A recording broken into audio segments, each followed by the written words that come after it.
On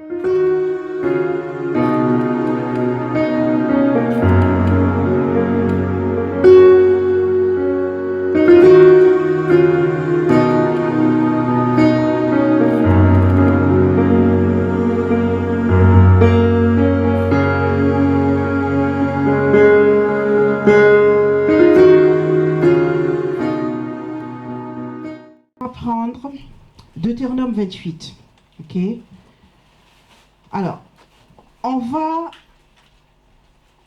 va étudier un thème particulier qui nous concerne vu cette situation. Donc, malédiction ou bénédiction. Tu as le choix. Aujourd'hui, maison de prière, chacun individuellement a le choix. La bénédiction ou la malédiction. Quand une situation se passe, ok, on peut se retrouver à raisonner dessus.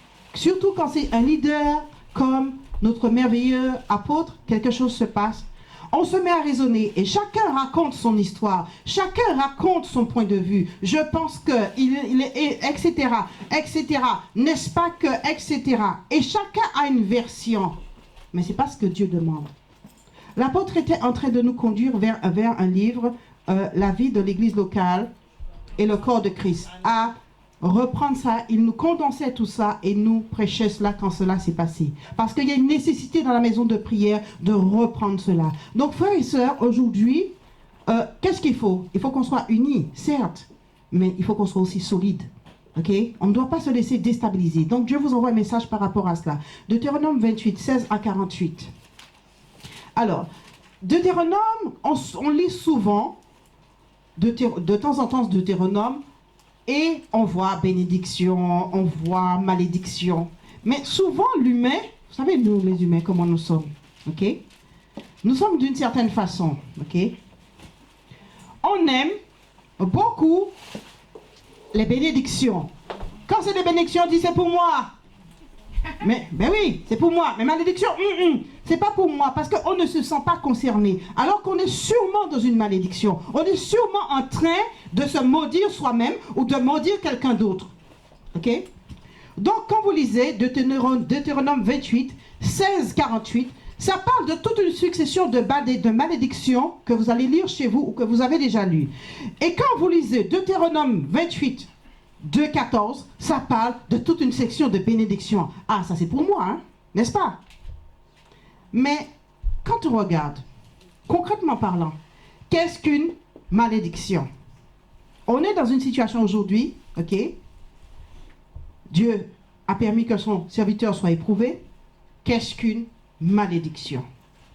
Quand j'ai recherché dans le dictionnaire, ok, dans le dico de Samuel, de Emmanuel, j'ai vu invective par laquelle on appelle la colère divine sur quelqu'un. Ok? Donc, une forme d'imprécation, voilà, ok. Et aussi, ça m'a beaucoup intéressé. Quand le Saint-Esprit m'a dit, va chercher dans le dictionnaire. Suite de paroles de colère, d'insultes proférées contre quelqu'un. Je crois que là, on est concerné. Suite de paroles de colère, d'insultes proférées contre quelqu'un. Chacun de nous, on est concerné. Qu'est-ce qu'une bénédiction? Une bénédiction, c'est une faveur divine, un acte par lequel un serviteur, une servante de Dieu appelle la protection divine, par exemple, sur quelqu'un. Ok? Votre bien-aimé apôtre, il vient, il dit, Latifa, viens que je te bénisse au nom du Père, du Fils, sois béni, ma fille, va en paix. Thérèse, viens, tu voyages, sois béni, sois béni. Voilà, maison de prière, soyez bénis au nom de Jésus-Christ. Ok? Voilà. Donc, et aussi, un père peut aussi bénir ses enfants. Viens mon fils, que je te bénisse. On a vu quelques exemples dans la Bible. Ok? Viens que je te bénisse. Et voilà. Et souvent, dans les peuples africains, on a peur des malédictions. On a peur que le papa, la maman nous maudissent. Voilà, vous connaissez comment ça se passe chez vous. Ok? Mais aujourd'hui, on va voir comment aussi, quelles sont les conditions pour recevoir une malédiction de Dieu. Parce que finalement, c'est quand même particulier. Pour recevoir une malédiction de Dieu. Conditions pour recevoir une malédiction de Dieu. Ben oui, parce que des fois, on se met dans des conditions pour recevoir une malédiction, sans même le savoir. Hein. Eh oui, Latifa. Parce qu'on vient pour recevoir la bénédiction devant le Seigneur, Mais on se met dans des conditions pour que la malédiction puisse descendre sur nous. Et c'est là que vient Deutéronome 28, 15. Ok? Alors, dans Deutéronome 28, 15, on voit: mais si tu n'obéis pas à la voix de l'Éternel ton Dieu, si tu n'observes pas et ne mets pas en pratique tous ses commandements et toutes ces prescriptions que je te donne aujourd'hui, voici toutes les malédictions qui viendront sur toi et qui t'atteindront. Ok? Ça, c'est déjà une condition. Ok? Donc, quand on prend Deutéronome, qui nous parle de la désobéissance à la voix de l'Éternel, ok? Quand il nous parle aussi de la non-mise en pratique de la parole de Dieu, aïe, souvent, on est devant certaines situations et puis on ne met pas la parole de Dieu en pratique. Une fois, deux fois, trois fois, et après, pasteur, allô, j'ai eu tel problème. Tu viens d'attirer une malédiction sur toi. Donc, nous voyons souvent la désobéissance à la voix de l'Éternel, notamment dans les domaines où notre cœur est plutôt attaché à autre chose que la parole de Dieu. Donc, ça peut être des principes tribaux, ça peut être des coutumes, ça peut être ethnique, ça peut être culturel, ça peut être familial, ça peut être religieux. Parce qu'aujourd'hui, quand tu prends un dictionnaire, tu cherches religion, tu sais même plus. Ou bien tu prends Internet religion, tu trouves même des gars qui font la lévitation et s'habillent en orange, là. Les bouddhistes. Tu trouves même bouddhistes. Et il va dire qu'ils servent Dieu. Voilà.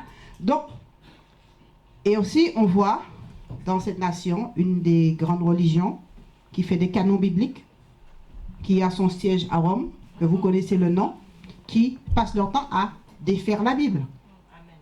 Ok? Un canon biblique, c'est Dieu dit que, dans les canons bibliques, il y a, par exemple, on prend Isaïe 44. Ok? Je connais très bien, Isaïe 44. Voilà.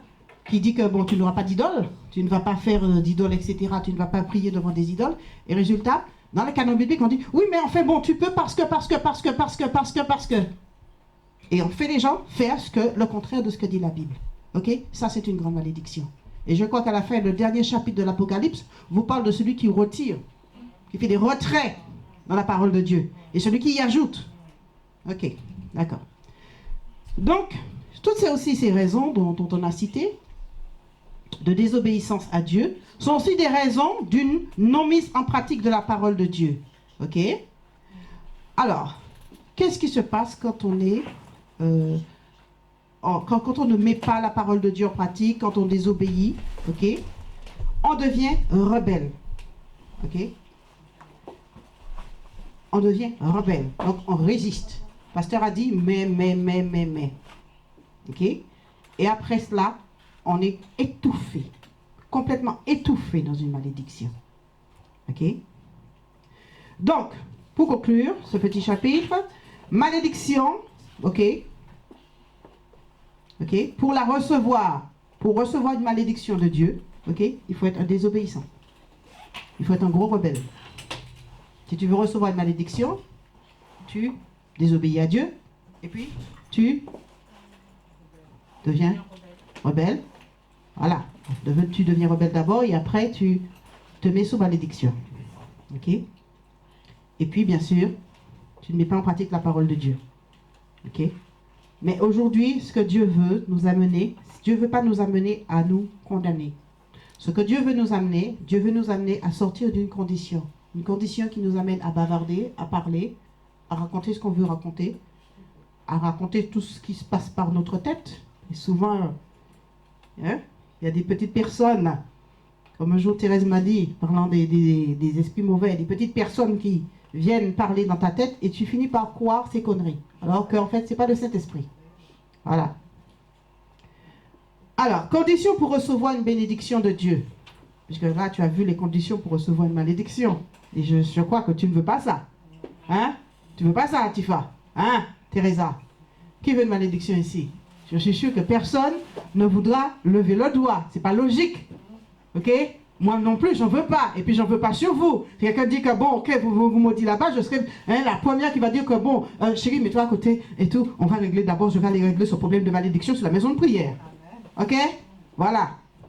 Donc, maintenant, on veut recevoir les bénédictions de Dieu. OK? Dans Deutéronome 28, ça nous dit, toujours, au verset 1, OK?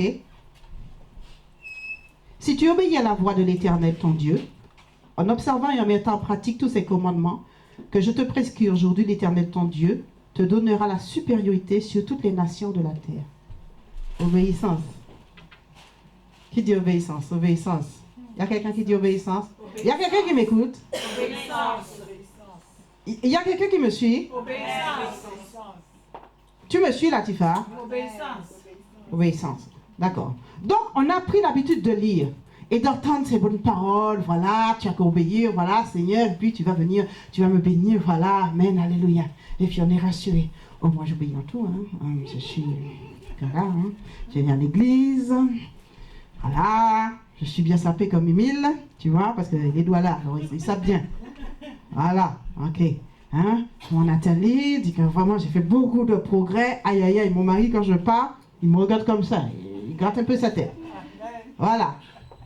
Mais, dans l'habitude de ces bonnes paroles, ok, nous avons pris l'habitude d'avoir, en fait, de lire et d'entendre ces bonnes paroles et de penser que c'est pour moi, comme je disais au départ. Mais devant les épreuves de la vie, ok, est-ce que nous cherchons finalement cette bonne parole? Est-ce que nous n'allons pas plutôt vers la désobéissance à la voix de Dieu? La grande question.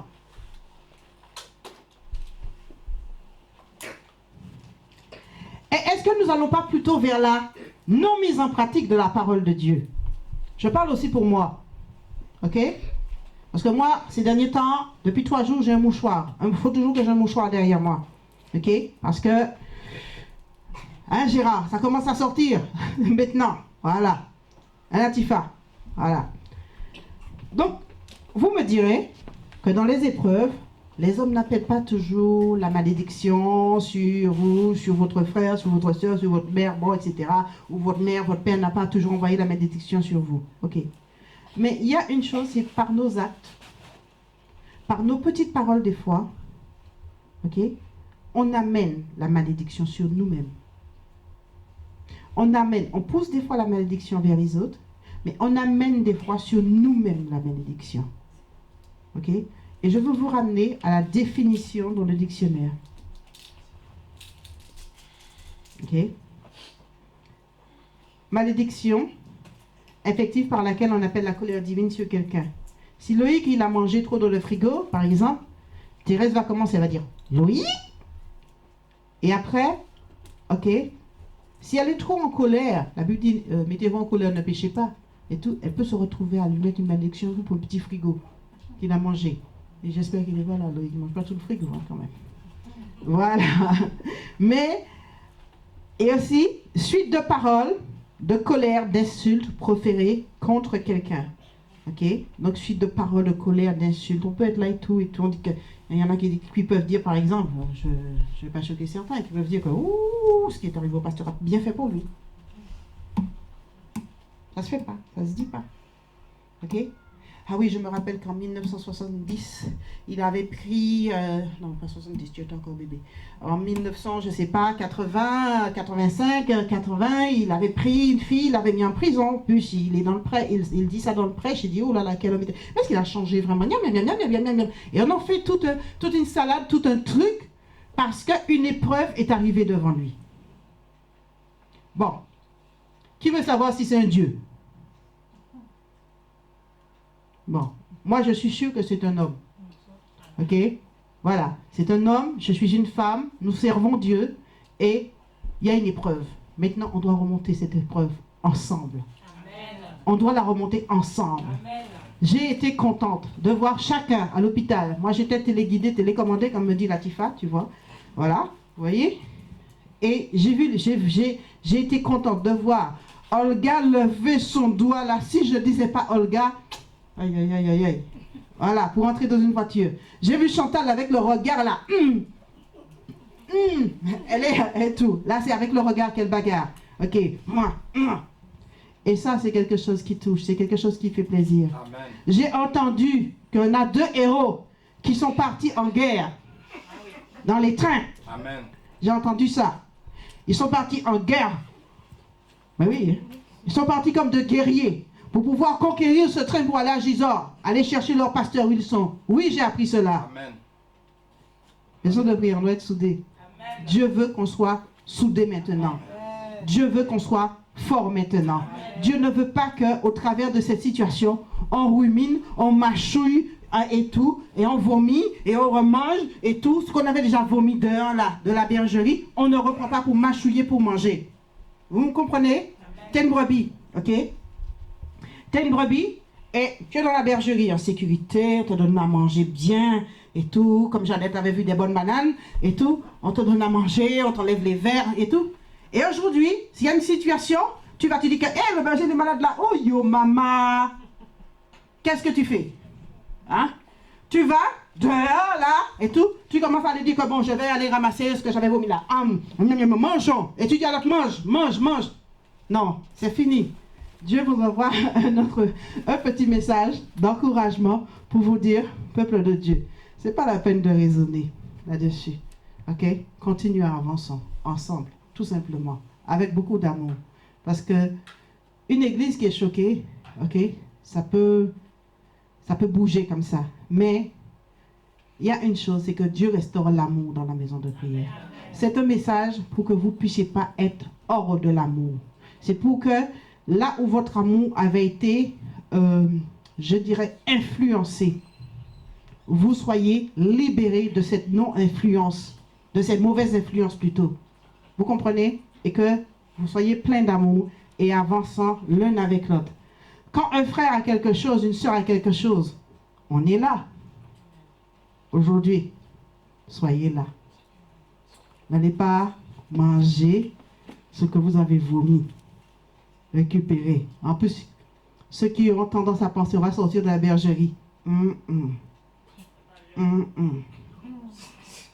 C'est pas bon. C'est pas bon. Il faut rester dans la bergerie. Vous savez, on m'a donné un bâton. On m'a transféré un bâton. Un peu du bâton là. Pim, pim, pim, pim. Quand le berger n'est pas là, qu'est-ce qui se passe? Il y a bien un remplaçant, non? Ok? Aujourd'hui, Dieu a voulu que ce soit comme ça. Dans le petit bâton là, on va vous faire un petit peu rentrer dans les rangs. Dans la gentillesse, dans la paix, dans l'amour. Après, alors, on parlait de... Parce que j'ai tourné ma page. Donc, condition de recevoir la malédiction, c'est fait. Condition de recevoir les bénédictions. Ok. Une des façons de recevoir les bénédictions, c'est l'obéissance, comme je l'ai déjà dit. Et il y a un texte qui vous rappelle souvent cela, en fait, dans Malachie. Ok. Apportez à la maison du trésor toutes les dîmes afin qu'il y ait de la nourriture à la même maison. Et vous verrez si je ne... Et tout. Hein? Et on parle là-bas de malédiction et de bénédiction, n'est-ce pas? Hein?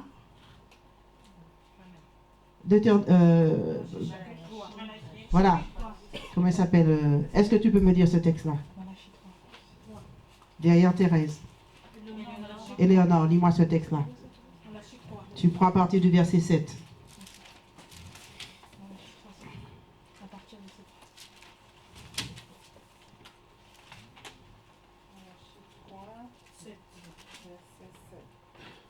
Depuis le temps de vos pères, vous vous êtes écartés de mes ordonnances.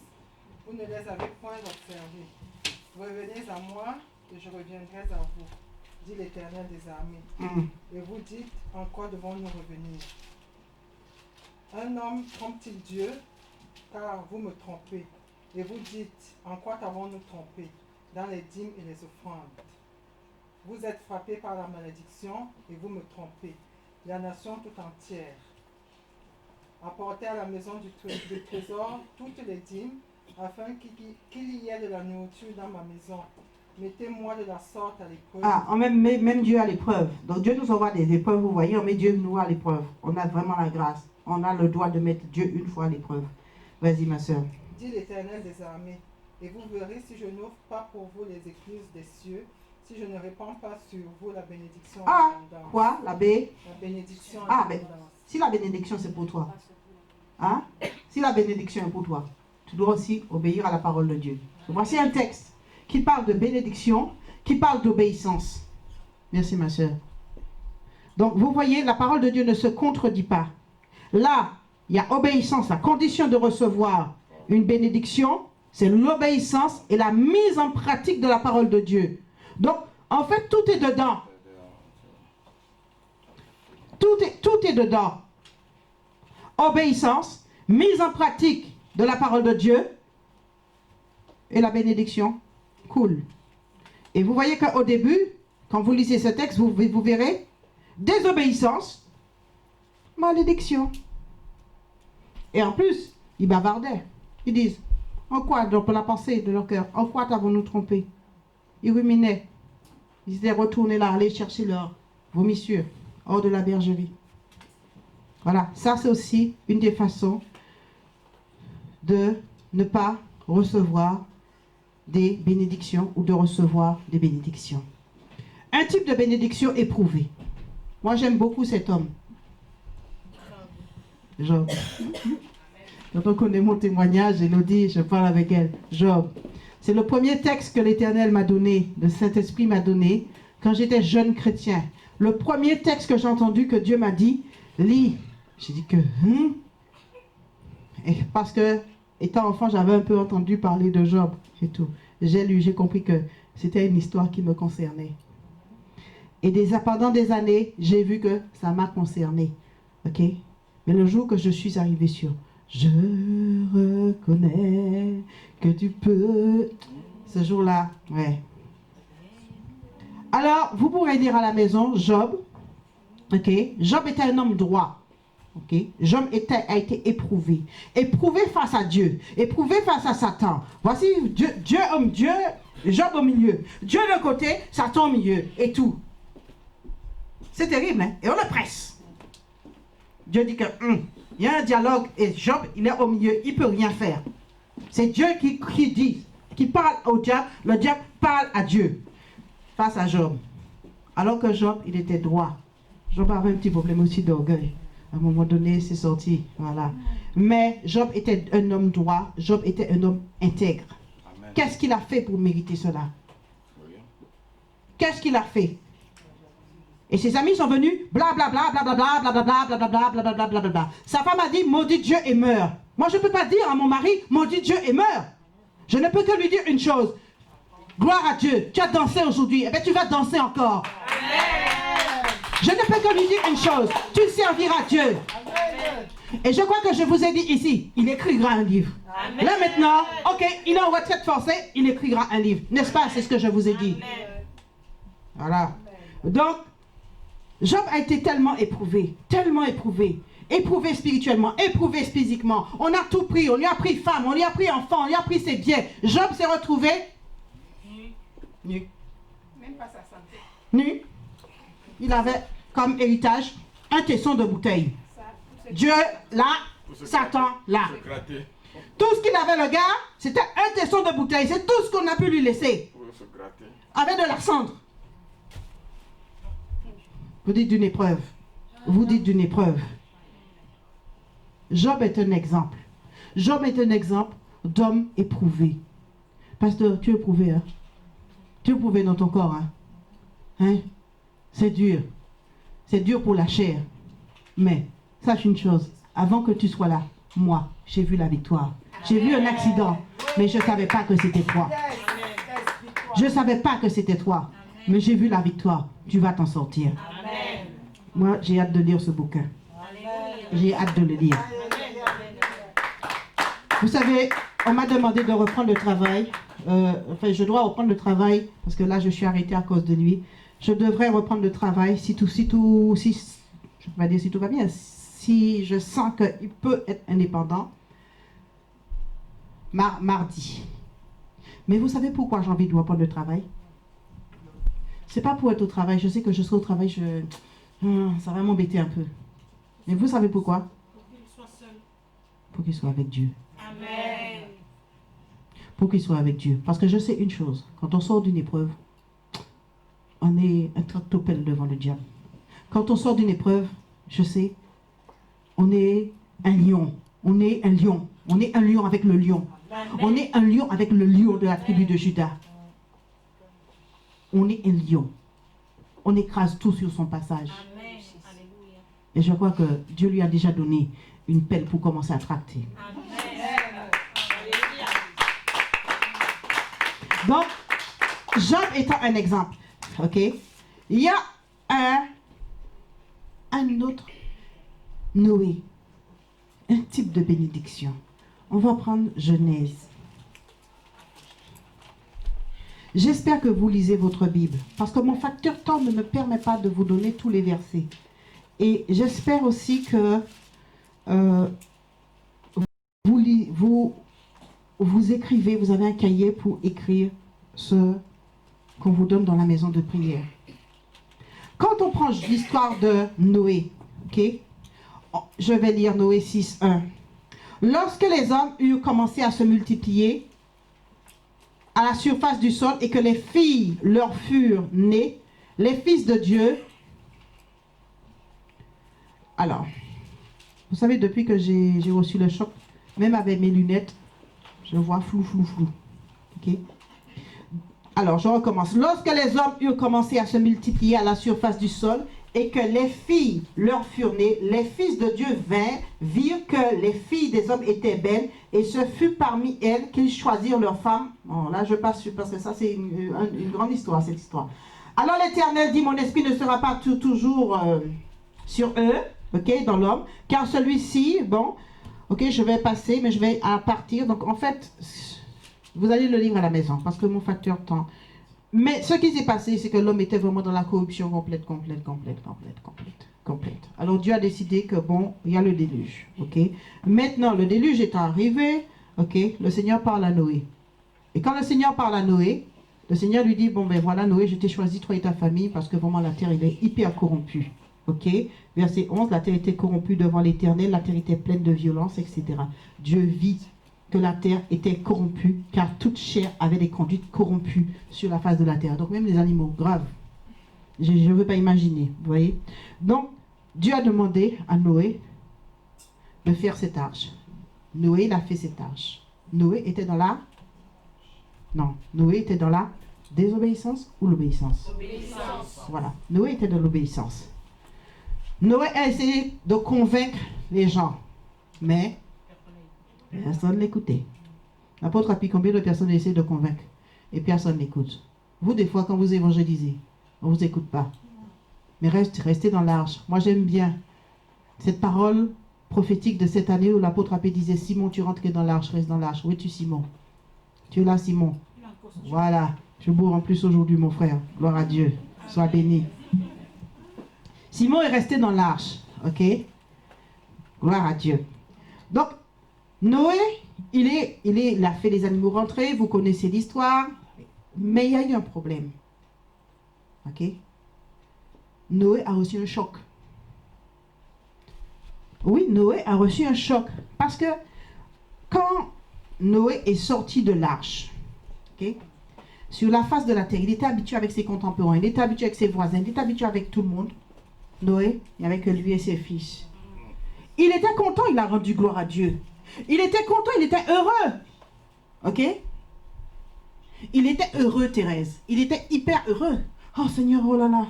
Mais imaginez un peu. Noé faisait que passer. Nous avons les résultats archéologiques aujourd'hui qui nous montrent. Et tout. On en fait même des bijoux avec des os. Noé passait.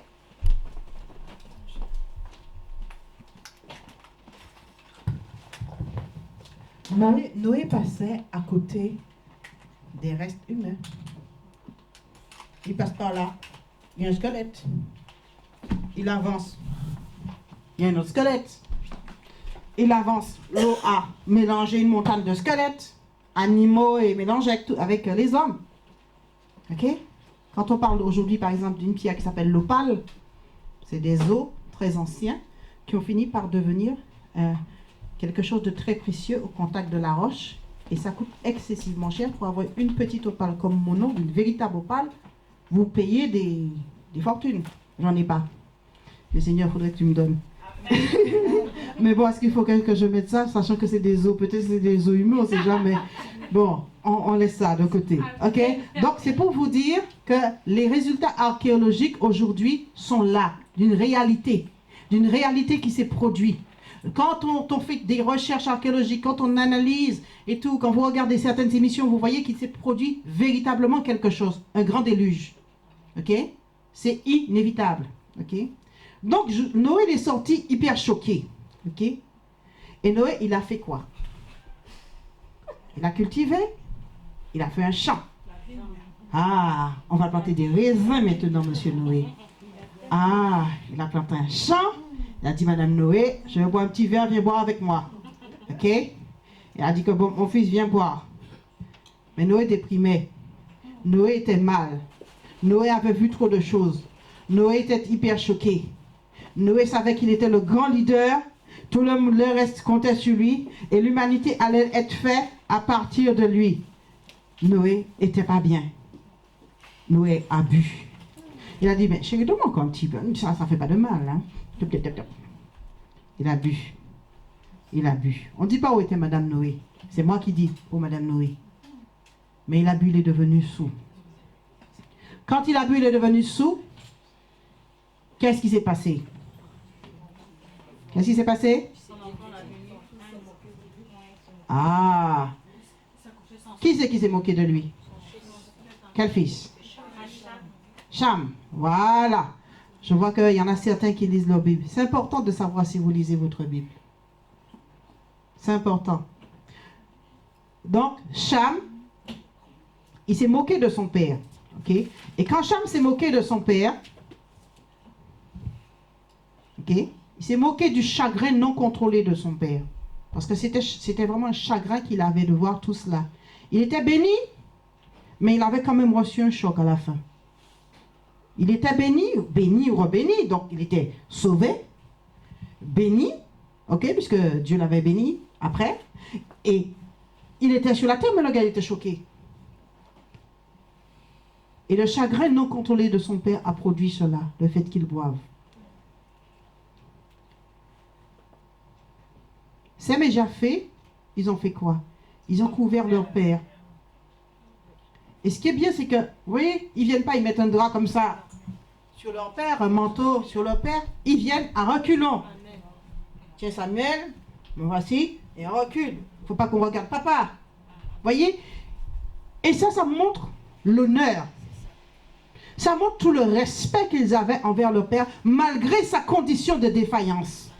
Malgré de sa condition de souffrance, malgré sa condition de chagrin, malgré sa condition de dépression. C'est aussi la dépression, ça.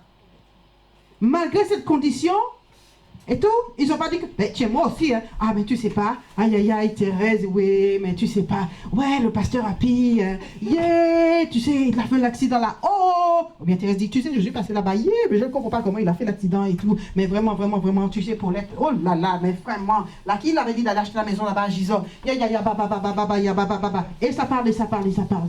Ils n'ont pas fait ça. Ils ont fait une seule chose, ils ont couvert. Il y a une chanson qui parlait d'amour, une prière qui parlait d'amour tout à l'heure, Elodie. J'ai beaucoup aimé. J'ai beaucoup aimé. Parce que la parole de Dieu vous dit que l'amour couvre une multitude de fautes. L'amour couvre. Aujourd'hui, nous devrons couvrir notre pasteur d'amour. Aujourd'hui, nous devons couvrir nos frères et sœurs qui ont été les plus choqués, les moins choqués. Parce que j'ai quand même réveillé une tribu de personnes. Elodie a réveillé... une tribu de personnes, ok? Nathalie a envoyé, si tu ne recevais pas, c'est que tu dormais vraiment profondément, ok? Mais quand tu as vu, ça fait boum boum, hein? Voilà. Donc, aujourd'hui, qu'est-ce qu'on doit faire? On doit le couvrir. On ne doit pas attirer sur nous des malédictions, mais on doit plutôt être sage, ok? Parce qu'en couvrant d'amour quelqu'un, on est amené à aller vers le sens de la bénédiction. Ok? Donc, je redis, cet acte d'honneur envers leur père amena la bénédiction sur eux. Ok? Et l'acte de Cham amena la malédiction. Ok? Et moi, je crois, et je suis sûr, que dans les 10 commandements, on dit, honore ton père et ta mère, afin que tes jours soient heureux. Et ça, prolonge sur la terre. Donc si tu veux avoir cheveux blancs de partout, Et que chaque jour, ce soit le bonheur, même au milieu des épreuves, que tu aies ta portion de bonheur que Dieu a réservée pour toi, pour ce jour d'épreuve. Je crois, frères et sœurs, il faut honorer le papa que Dieu nous a donné. C'est le message en fait que Dieu m'a demandé de vous donner. Je ne suis pas venue parce que lui, il m'a dit, va, porte cela à la maison de prière. Il m'a dit, va et dis ce que le Seigneur met dans ton cœur. Moi, c'est ce que Dieu a mis dans mon cœur, de vous apporter. Il avait peur d'une chose, que moi, vous savez, le Gaulois prophète. Tu sais, chérie, ne les condamne pas tout. Je dis que t'en fais pas. Laisse-moi ne pas venir parce que Dieu a dit que je dois dire. Il n'y a pas de problème. Donc, je bénis Dieu. Parce que, au milieu de vous, il y en a qui ont déjà compris cela. Qu'il faut honorer un tel homme. Qu'il faut, malgré qu'il est tout mou, il ne peut même pas danser bien, mais il a dansé miracle. Il faut l'honorer. Il faut l'honorer. Même si vous voyez que certains jours peuvent venir comme ça là. Il faut. Chantal, il faut. Chantal Malaki, il faut. Voilà. On pourrait dire beaucoup sur la malédiction. Mais aujourd'hui, mon frère, ma soeur, toi qui entends ce message, en fait ce message, comme je t'ai dit, qui est très spécial pour toi, la question que Dieu va te poser, c'est qu'est-ce que tu choisis? La définition de dictionnaire de malédiction, la définition de Deutéronome de malédiction, l'exemple de Cham de malédiction, ou bien la bénédiction. Aujourd'hui, dans la maison de prière, on a un choix à faire. On a un choix à faire. Nous sommes des humains et des fois, on peut se laisser emporter par les événements. Moi, je sais que je me laisse emporter par les événements depuis 3 jours. Depuis 3 jours, je pleure. J'en ai marre, je pleure. Je suis un petit peu là, comme Noé, un peu à côté, des fois. Mais je suis bien là maintenant pour vous. Amen. Je suis. Parce que je ne suis pas seule. Moi, je suis avec Dieu là. Amen. Ok? Donc, qu'est-ce que tu choisis? Qu'est-ce que tu choisis, Latifa? La bénédiction ou la malédiction? Oui. Parce que, de toute façon, c'est une question inutile que je te pose. Je te la pose à toi. Parce que, vu ce qu'on a vu comment on était, on est liés pour, je crois, à vie. Hein, parce qu'elle est quand même, s'est mariée le 28 avril, le 28 novembre. Elle s'est quand même mariée le jour de l'anniversaire de l'apôtre Api. Ok? Et elle a été faire sa lune de miel dans le champ de bataille. Donc, là, quel âge t'as, Latifa? 20 combien? Oui. Voilà. En fait, elle n'a pas 23, elle a 32 là aujourd'hui. Parce qu'il y a des jours qui ont passé et tout. Ce jour-là, sur le champ de bataille, elle avait 30 ans. Et tout. Mais là, maintenant, 32 ans. Parce que, entre-temps, là, on doit maintenant se responsabiliser face aux chocs. On doit essayer de gérer ces chocs. On doit essayer de rester debout. On doit essayer d'avancer. Et mon frère Gérard, je te bénis pour tout ce que tu as fait. Pour tout ce que tu as fait, vraiment, Dieu va te le rembourser sur toi. Dieu va te le rembourser sur ta femme, sur les entrailles de ta femme. Dieu va te le rembourser sur ta lignée, sur tes enfants. Dieu va te le rembourser sur les enfants de tes enfants. Amen. Au nom de Jésus, jusqu'à ce que le Seigneur Jésus-Christ revienne. Cette bénédiction, ces actes que tu as posés amènent une grande bénédiction dans ta maison et dans ta lignée de génération en génération. Et sache que mon frère, moi je prononce sur toi et sur ta femme que tout ce que vous touchez est béni et que personne ne peut enlever ces bénédictions sur toi, sur ta femme et sur ta lignée au nom de Jésus-Christ. On va se lever.